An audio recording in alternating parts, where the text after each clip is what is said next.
कालिन्दीसँग भगवानको विवाह भयो, नागनदीसँग, लक्ष्मणसँग भगवानको 8 विवाह भयो र बहुमासुर नाम गरेको एउटा असुर जसका 16,100 कन्याहरू कैदी थिए।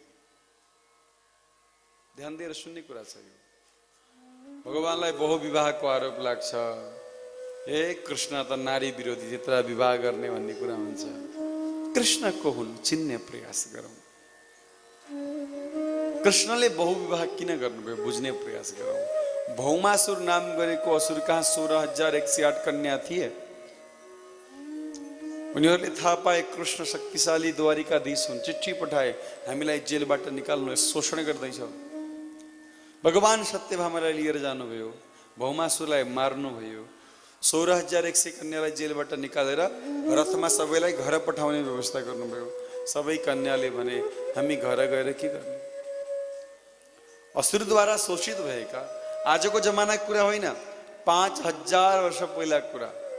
छोरी एक दिन घर बाहिर राति बसेर आयो भने घरकाले भित्र पस्दिन्थे। पहिला 100 वर्ष पहिला पनि थियो यस्तो। यो त 5,000 वर्ष पहिलाको कुरा हो। संस्कृति कस्तो हो त्यति बेलाको नियम कडा। एक दिन छोरी बाहिर रात काटेर आए त सम्मान गर्दैनन्, इज्जत गर्दैनन्। हामी त्यत्रो असुरको जेलमा बस्यौँ, गएर बाउले सम्मान गर्दैनन्, दाजुभाइले भाउजूले सम्मान गर्दैनन्। किन जानु त घर, त्यो त मरे भयो। भगवानले भन्नुभयो जसलाई दुनियाँले अपमान गर्छ, जसलाई दुनियाँले छोडिदिन्छ, उसलाई म अपनाउँछु।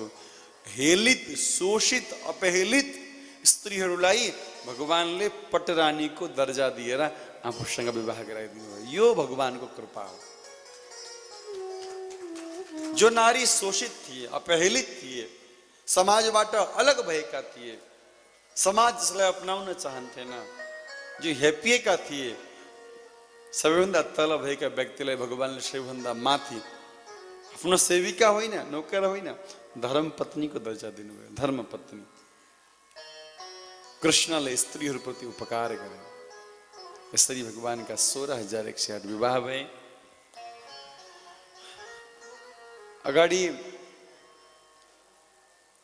उषा अनिरुद्ध विवाह प्रसङ्ग छ, त्यसलाई प्रणाम गरौँ। अगाडि सुदामा चरित्र छ भागवतजीमा। कृष्णस्यासित सखा कश्चित ब्राह्मणो ब्रह्मवित्तम विरक्त इन्द्रियार्थेषु प्रशान्तात्मा जितेन्द्रिय। इन्द्रियहरूलाई जितेका ब्राह्मण देवता। हामी त सुदामा भन्ने बित्तिकै गरिब बुझ्छौँ, त्यो होइन। सुदामा भनेको तपस्वी सन्त हो। त्यस्तो सन्त न भूतो न भविष्यति। पहिला कोही अरू भए न हुन्छन् महाराज। जसको साथी स्वयं साक्षात कृष्ण छन्, ती सुदामा कसरी गरिब हुन सक्छ। तर हामी त महाराज अरे हम तो आप तो कन्हैया, हम तो सुदामा भन्छौँ। त्यस्तो होइन। सुदामा भनेका भगवानका परम भक्त। पत्नीको नाम हो सुशीला। एक दिन कुवामा जल भर्न जाँदा सुशीलाले अबेर गरिन्। सुदामाजीले प्रश्न गर्नुभयो, देवी किन ढिलो। द्वारिकाबाट कुनै सन्त आएका थिए। द्वारिकाको नाम सुन्ने बित्तिकै सुदामाजीका आँखा रसाए। प्रभु किन। द्वारिकामा मेरो कृष्ण छ। कृष्ण द्वारिकाधीश मेरो मित्र हो, मेरो साथी हो। अरे प्रभु त्यसो भए त्यस्ता साथीलाई भेट्न जानुपर्छ। हजुर आजसम्म किन जानु भएन। बस महाराज, पत्नीले आज, पत्नीको काम हो धर्ममा लगाउने। पति कर्तव्य पारायण हुन्छन्, बिजी हुन्छन्, फुर्सद हुँदैन। पतिलाई धर्मपति भनिँदैन, पत्नीलाई धर्मपत्नी भनिन्छ, धर्मपत्नी। किन? किनभने पत्नीको काम हो पतिलाई धर्ममा लगाउने, परिवारलाई धर्ममा लगाउने। त आज सुदामाजी महाराज कृष्ण मुरारी सुदर्शनधारी मुरली बजाउने प्रभु तिमी कहाँ छौ भनेर खोज्दै खोज्दै आफ्नो नगरबाट, आफ्नो निवासबाट श्री कृष्णलाई खोज्दै श्री सुदामाजी महाराज द्वारिकातर्फ लाग्नुहुन्छ। कृष्ण मुरारी सुदर्शनधारी, कृष्ण मुरारी सुदर्शनधारी मुरली बजाउने प्रभु कहाँ छौ मुरली बजाउने प्रभु कहाँ छौ कृष्ण मुरारी सुदर्शन धारी सबैले गाउँ कृष्ण मुरारी सुदर्शन धारी मुरली बजाउने प्रभु कहाँ छौ मुरली बजाउने प्रभु कहाँ छौ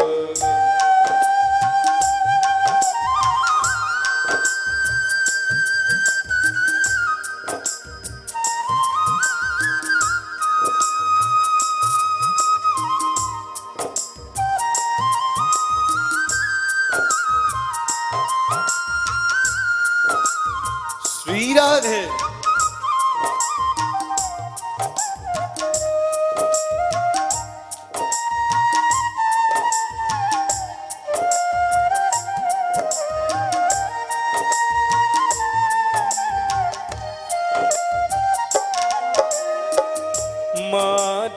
मध्यरात्मा मथुरा छोड़ी मध्यरात्मा मथुरा छोड़ी श्री वसुदेव को बंधन तोड़ी श्री वसुदेव को बंधन तोड़ी वर्षा को बाड़ी चरण ले मारी वर्षा को बाड़ी चरण ले मारी जमुना घटाउने प्रभु कहाँ छौ जमुना घटाउने प्रभु कहाँ छौ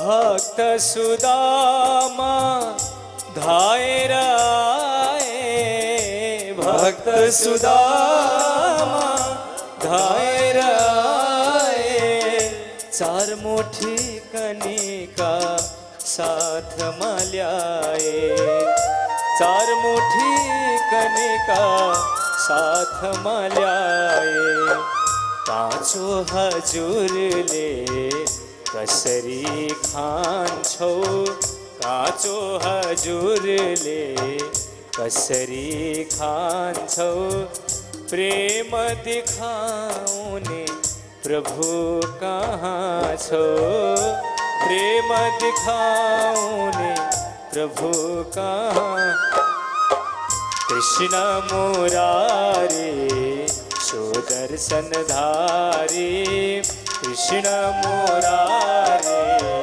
सुदर्शन धारी मुरली बजाउने प्रभु कहाँ छौ मुरली बजाउने प्रभु कहाँ छौ जमुना घटाउने प्रभु कहाँ छौ प्रेम दिखाउने प्रभु कहाँ छौ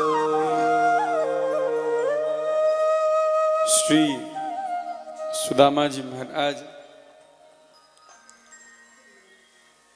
कृष्णलाई खोज्दै खोज्दै एउटा समुद्रको तटमा पुग्नुहुन्छ सन्तहरूले भन्छन् भगवान कृष्ण स्वयं बोटे बनेर सुदामाजीलाई समुद्र तार्नुहुन्छ रात्रिमा सुदामाजीले चिन्नुहुन्न रात्रिमा समुद्र किनारमा बालुवामा सुत्नुहुन्छ बिहान उठ्दा त द्वारिकाको बीचमा आफूलाई पाउनुहुन्छ द्वारिका ठुलो नगर छ, त्यो नगरमा कृष्णको घर खोज्दै सुदामाजी हिँड्दै हुनुहुन्छ। सुदामाजीले नगरवासीलाई प्रश्न गर्नुहुन्छ, हाम्रो कन्हैयाको घर कता हो? कौन कन्हैया? को कन्हैया? अरे नंदनंदन, देवकी नंदन, अरे कृष्णचंद्रजी महाराज। साथीहरूले भने जे भने पनि समाजले जे नाम दियो त्यसैले व्यक्ति चिनिन्छ। सुदामाजी महाराज हाँ हाँ हाँ भगवान कृष्णको द्वारमा पुग्नुभयो। द्वारपालले भने ब्राह्मण देवता भित्रबाट खबर आएको छ, प्रभु भर्खर प्रसाद लिन बस्नु भएको छ। अब प्रसाद लिएपछि भेट गर्नुहुन्छ होला, तर म सूचना पुर्याइदिन्छु। सेवक भित्र गए, भगवान प्रसाद लिन सुरु गर्दै हुनुहुन्थ्यो। पहिलो घाँस मात्र खानुभएको थियो। सेवकलाई देखेर भगवानले भन्नुभयो भन। सेवकले भने प्रभु अगाडि मुख्य द्वारमा एकजना सन्त आएका छन्। हाँ भित्र बोलाऊ न, सँगै भोजन गर्नु पर्यो। हस् प्रभु। अरे सुन त नाम के भन्दै थिए सन्तका? सेवकले भन्यो प्रभु नाम सुदामा बताउँदै थिए। प्रभुले एक घाँस खानु भएको थियो, सब छोडेर प्रभु दौडिनु भयो महाराज सुदामालाई भेट्न। पीताम्बर भुइँमा खस्यो, चरणमा चरण पादुका छैन, सब छोडेर रुक्मणी पछाडिबाट हेर्दैछन् के चमत्कार हुँदैछ। आजसम्म ब्रह्मा आए, शंकर आए भगवानलाई भेट्न, तर भगवान यसरी भोजन छोडेर कहिल्यै दौडिनु भएन, यसरी नाङ्गो पाउ कहिल्यै दौडिनु भएन। आज को आउँदैछ? भगवान भोजन छोडेर भगवानी गर्न दौडिनु भयो। रुक्मणी पछाडि, सेवक पछाडि, नाथ चरण पादुका। भगवान सुदामा सुदामा सुदामा, हे सुदामा, प्यारे सुदामा, मेरे सुदामा। अगाडि पुग्नुभयो भगवान। परिबाट सुदामालाई देख्नुभयो, घर हृदयबाट भगवानले सुदामालाई लगाउनुभयो, ब्राह्मणलाई प्रणाम गर्नुभयो। श्री सुदामाजी महाराजलाई देखेर रुक्मणी पनि चकित परिन्। यस्तो सामान्य ब्राह्मणको लागि, यो चमत्कारिक ब्राह्मण को होला जसको लागि स्वयं प्रभु सिंहासन छोडेर भोजन छोडेर दौडिनु भयो। लगेर भगवानले आफ्नो सिंहासनमा सुदामाजीलाई बसाल्नु भयो र साष्टाङ्ग दण्डवत प्रणाम गर्नुभयो। जय हो विप्र देवता, द्वारिका धन्य भयो आज। ब्राह्मणको चरण कमलले द्वारिका धन्य भयो आज। साष्टाङ्ग प्रणाम। रुक्मणी चकित पर्छिन्। ठुला ठुला सन्त आउँदा बस्ने छुट्टा छुट्टी आसन छन्। भगवानले आफ्नो निज सिंहासनमा सुदामाजीलाई बसालेर आफू भुइँमा। क्या बात है। माता रुक्मणीलाई भन्नुभयो जाऊ जलपात्र लिएर आऊ, पाद प्रक्षालन नियम हो हाम्रो। सन्त चरण कमलको आगमन भयो भने पाउ धुनु पर्छ, जल लिएर आऊ। माता रुक्मणी जल लिन जानुभयो। सुदामाको पाउ मुसार्दा मुसार्दै भगवानका आँखाबाट बरबर जल झर्न थाले र आफ्नो अश्रु जलले सुदामाको पाउको अभिषेक गरिदिनु भयो भगवान। रुक्मणी देखेर चकित परिन्। को ब्राह्मण होला यो? रुक्मणी भोजन बनाऊ। ओहो एक घाँस मात्रै खाएको त्यो भोजन होइन।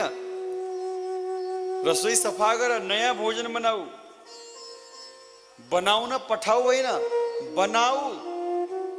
हजारौं सेवक सेविका छन्, भान्सेहरू छन्, सबलाई बाहिर निकाल, तिमीले बनाऊ आज। रुक्मणीको आनन्दको सीमा रहेन। पक्कै कुनै सिद्ध पुरुष हो, नाथले लक्ष्मीलाई भोजनको लागि पठाउनु भएको छ। जसलाई भोजन गराउन लक्ष्मी आतुर छन्, त्यो व्यक्ति कसरी गरिब हुन सक्छ? रुक्मणीले भोजन बनाउनु भयो। महाराज दुवैले भोजन गर्नुभयो। सुदामाजी महाराज आराम गर्न भनेर भगवानले आफ्नो कक्षमा लानुभयो। गएर पाउ दबाउन थाल्नुभयो। माता रुक्मणी हेरेको हेरै नाथ मलाई पनि सन्त सेवाको सौभाग्य दिई बक्सियोस्। भगवानले भन्नुभयो तिमीले पंखा हल्लाऊ। जसलाई हावा दिने सेविका साक्षात लक्ष्मी छन् त्यो व्यक्ति कसरी गरिब हुन सक्छ? जसको सेवामा लक्ष्मी नारायण दुईटै खटिए, नारायणले पाउ दबाइरहेका छन्, लक्ष्मीले हावा दिइरहेकी छन्। त्यस्तो सौभाग्यशाली महापुरुष संसारमा को हुन सक्छ? अब श्री सुदामाजी महाराजलाई आफूले ल्याएको नासो दिन दुःख लाग्यो। यत्रो द्वारिका छ, अब हाम्री बुढीले के दिनु होला, के खोलेर पनि हेरेका छैनन्। श्रीमतीले एउटा पोको बाँधिदिएको, त्यही पोको लिएर आएका छन्, 4 मुठी कनिकाको पोको, खोलेर हेरेका पनि छैनन्। यत्रो भव्य राजमहल, यस्तो ठाँटो बाँटको मान्छेलाई त्यो कनिका के दिनु?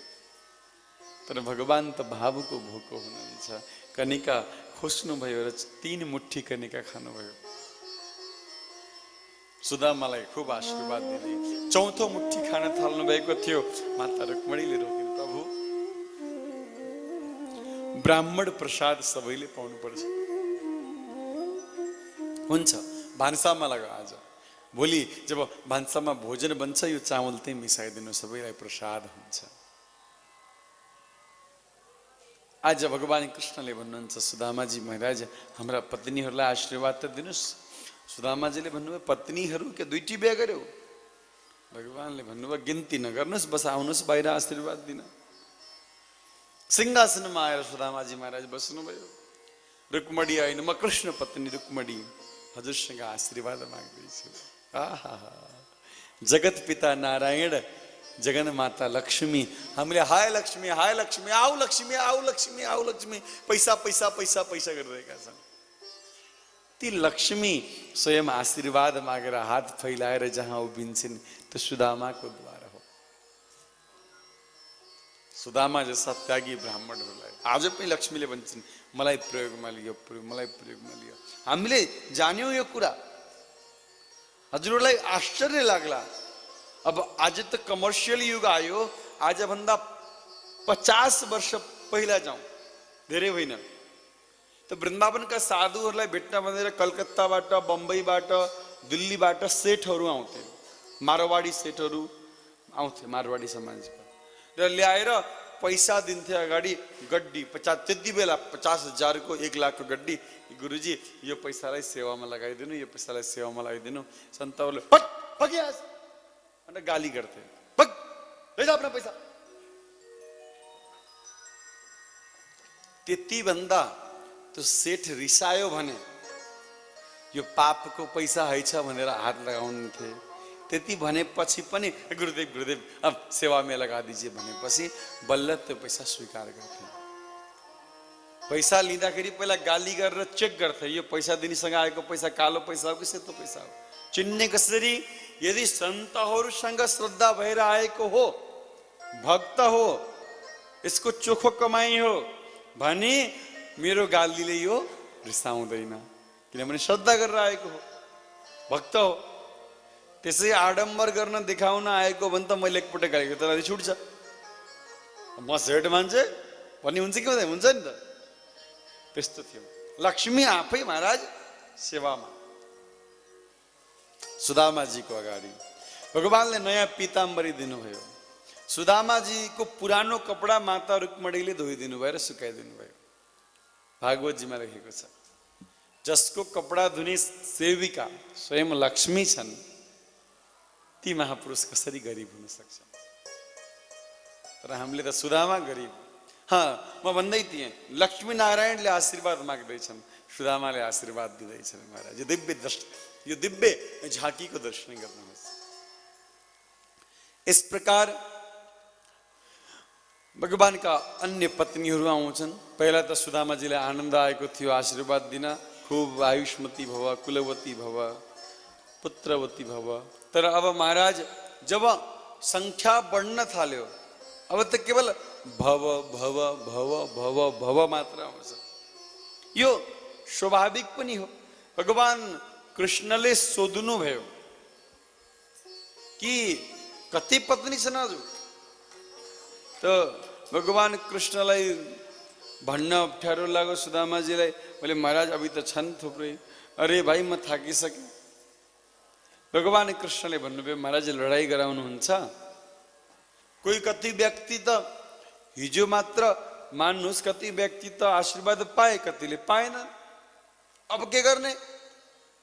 सुदामाजी महाराजले भन्नुभयो सबैको साटो तिमीले आशीर्वाद लिया, बाँकी बाँडिदेऊ।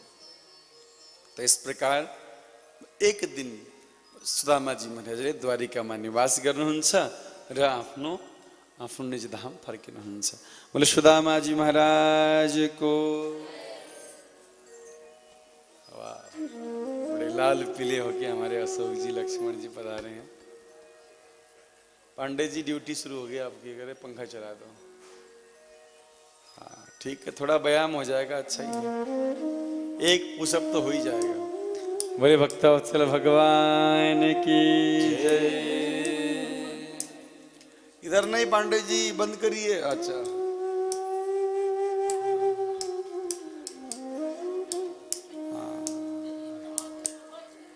पांडे जी बंद करिए। बंद हो गई, ठीक है ठीक है।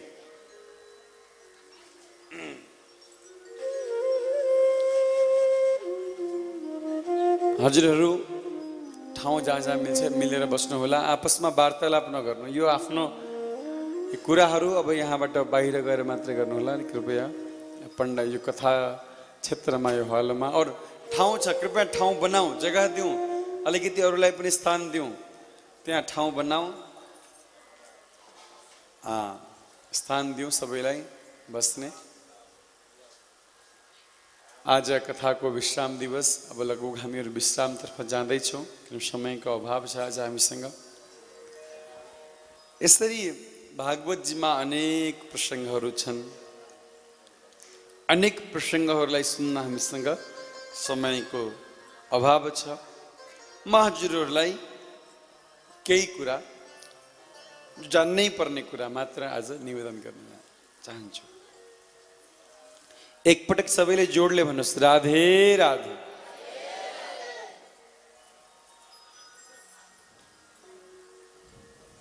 श्रीमद् भागवत गीताजीलाई हेर्ने हो भने र श्रीमद् भागवतजीको एकादश स्कन्धको अध्ययन गर्ने हो भने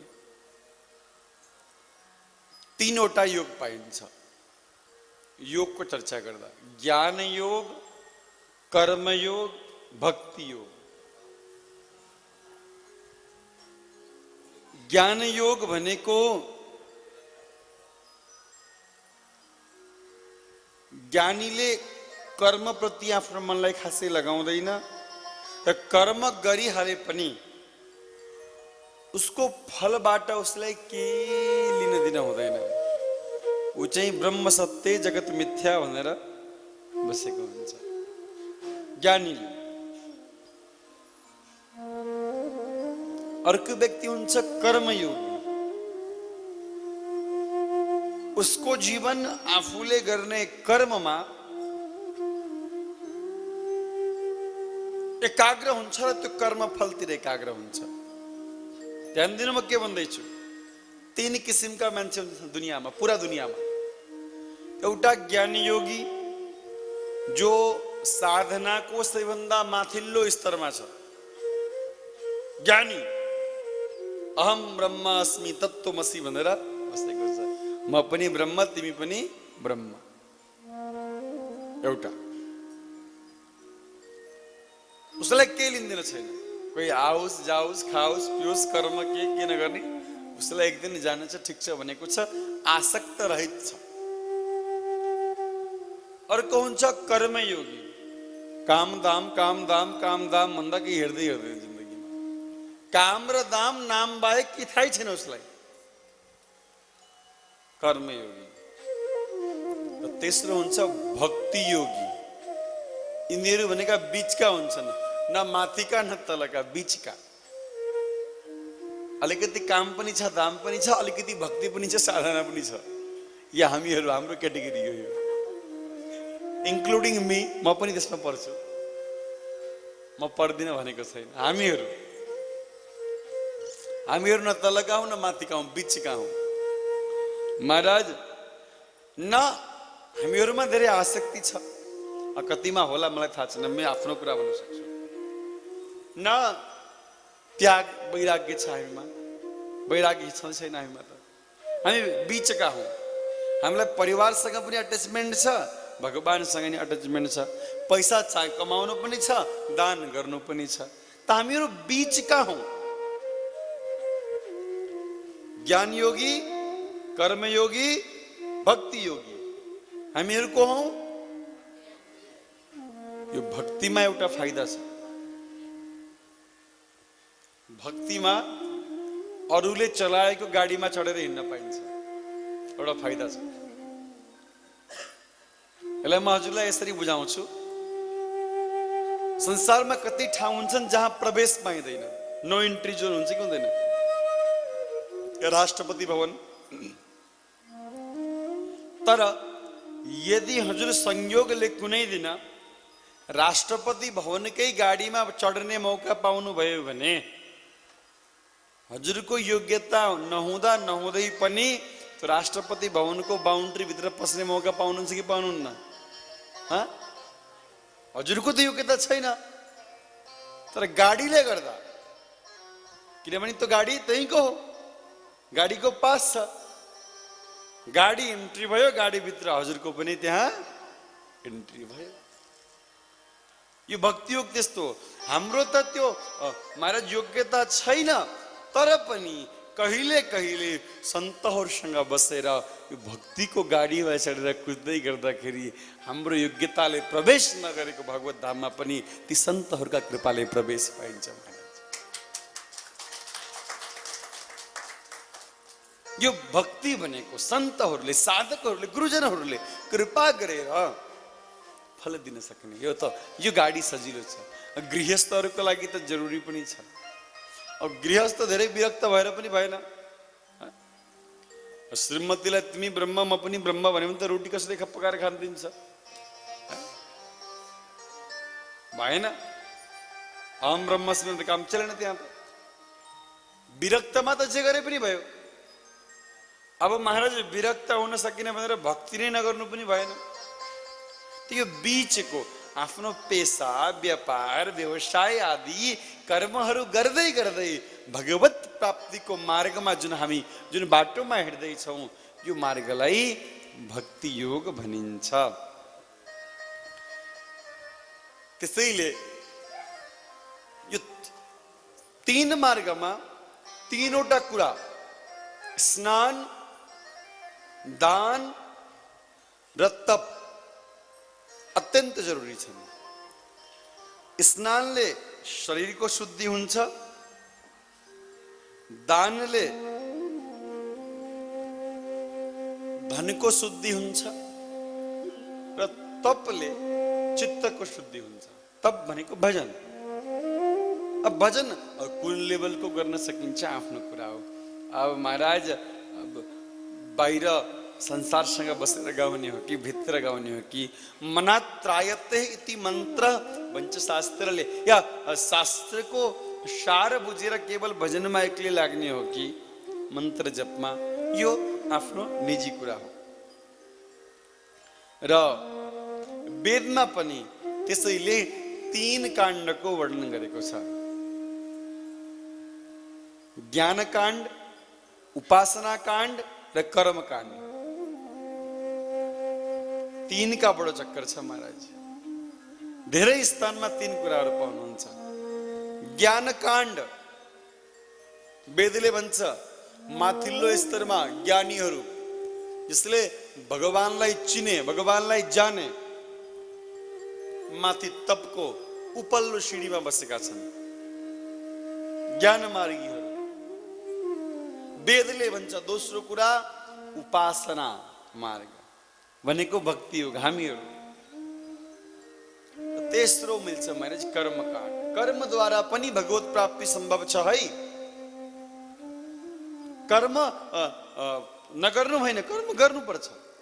कर्म गर्नु पर्यो, पैसा कमाउनु पर्यो।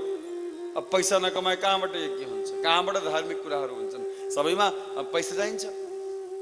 त्यसैले कर्मकाण्ड, उपासना काण्ड र ज्ञान काण्ड तिनै कुरालाई वेदले महत्त्व दिएको छ।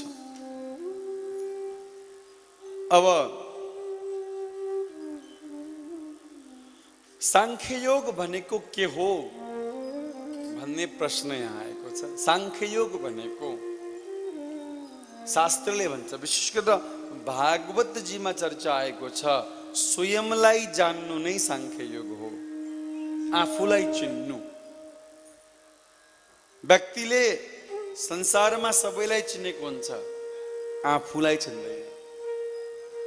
अहिले मैले हजुरलाई प्रश्न गरे, who are you? You don't have any answer. हजुरसँग यसको उत्तर छैन, छैन। हजुरलाई मैले सोधेँ, हजुरको परिचय दिनुहोस्, रियल परिचय, एक्चुअली हजुर को हो? कसैलाई सोधेँ, हजुरले भन्नुहोला म जस्तै नारायण शर्मा, बोले शरीरको नाम हो, हजुर को हो? मान्छेले जसलाई नारायण शर्मा भनेर चिनेका छन्, एक दिन त नारायण शर्माजीलाई पनि बोकेर लान्छन् महाराज खोलातिर। त यो जुन शरीरलाई मान्छेले देखेको छ, त्यो शरीर बोकेर लैजाँदै गर्दा पहिला जुन गयो त्यो को? नारायण शर्मा त हिँड्छ। शीतल कृष्ण जुन दिन जीवनको अन्तिम अवस्थामा आउँछ, मान्नुहोस् सबैले चिनेको शीतल कृष्ण त यो शरीर हो। म को हो त जुन शरीरबाट निक्लेर जान्छु? शरीर त कहीँ जाँदैन, शरीर त व्यक्तिहरूले लगेर जलाउँछन्। जो शरीरबाट निक्लेर जान्छ, जसको जानको दुःख हामी मनाउँछौँ, शरीर जानको दुःख त मनाउँदैनौँ, शरीर त पोलेर आउँछौँ गएर आफैले। कठै आफ्ना बालाई पोल्ने अलिकति चाहिँ प्रेम लाग्दैन, बोले बुवा त गइसक्नु भयो, त बुवाको शरीर मात्रै हो, बुवा त गइसक्नु भयो। त्यो गइसकेको को हो त? तो बोले स्वयंलाई चिन्नु, त्यो तत्व आत्म तत्वलाई चिन्नु, यो भगवत कृपाले पाइन्छ, यही सांख्य योग हो। र अर्को कुरा म के निवेदन गर्न चाहन्छु भने, आजको जमानामा मनुष्यले सबै कुराको किमत थाहा हुन्छ, मनुष्यलाई मूल्य थाहा पाउँछ, स्वयंको मूल्य थाहा पाउँदैन, स्वयंको समयको मूल्य थाहा पाउँदैन। स्वस्थ व्यक्तिले यो स्वस्थ हुनमा कति फाइदा छ भन्ने मूल्य कुरा बिरामी भएपछि थाहा पाउँछ, हो कि होइन? जब टाउको दुखेर निद लाग्दैन, निदको मूल्य थाहा हुन्छ। जो समयमा भोजन पाइँदैन, भोजनको मूल्य थाहा हुन्छ। एक दिन आँखाले काम गरेन भने आँखाको मूल्य थाहा हुन्छ। हामीलाई थाहा छ बजारमा सब्जी के भाव पाइन्छ, मसाला के भाव पाइन्छ, बिस्किट्स फ्रुट्स के भाव पाइन्छ, ड्राई फ्रुट्स के भाव, सबको मूल्य थाहा छ हामीलाई, सिवा आफ्नो। हामीलाई आफ्नो मूल्य थाहा छैन। एकजना व्यक्तिले भन्यो, म त बढी गरिब मान्छे छु, पैसै छैन, 1 रुपियाँ छैन। मैले भने यत्रो शरीर भगवानले दिएका छन्, यो शरीर कम मूल्यवान छ। के यो शरीरको के मूल्य? केही छैन मूल्य। यो शरीर पाएछ, यतिकै बसेको छ। मैले भने म 5 लाख दिन्छु, 2टा आँखा निकालेर दे। के? म 5 लाख दिन्छु, 2टा आँखा दे। होइन महाराज कस्तो कुरा, आँखा न ल हेर, 5 लाख का त आँखै भयो। ल 1 करोड दिन्छु, 2टा किडनी दे। 1 करोड 2टा किडनी मलाई दे, म 1 करोड दिन्छु बर्खा। हाँ महाराज 2टा किडनी त म मर्छु। ल 1 करोड 5 लाख भयो, बाँकी भएन? एउटा खुट्टो काटेर त 2 लाख रुपियाँ दिन्छु भने कहाँ महाराज कति मिल्छ? खुट्टो काटेर हुँदैन। कति भयो? 1 करोड 2 लाख अनि 7 लाख। फेरि भने जे पर्यो पर्यो, यो हात 2टा काटेर देऊ मलाई, म 5 लाखहरू दिन्छु भने कहाँ हात काट्ने कुरा गर्नुहुन्छ? कति भयो? 1 करोड 12 लाख। मैले भने यो भाइ खुद्रा मूल्य भयो, के मिलेन, म 2 करोड रुपियाँ दिन्छु, आफैलाई सबै दे, सब दान गरिदिए आजै ल। सिग्नेचर हा महाराज कहाँ हुन्छ ल हेर तैँले त भन्दै थिइस् भर्खर यो शरीरको के मूल्य छैन, मैले 2 करोड रुपियाँ लगाइदिइसकेँ। मैले 2 करोड रुपियाँ मोल गरिसकेँ त।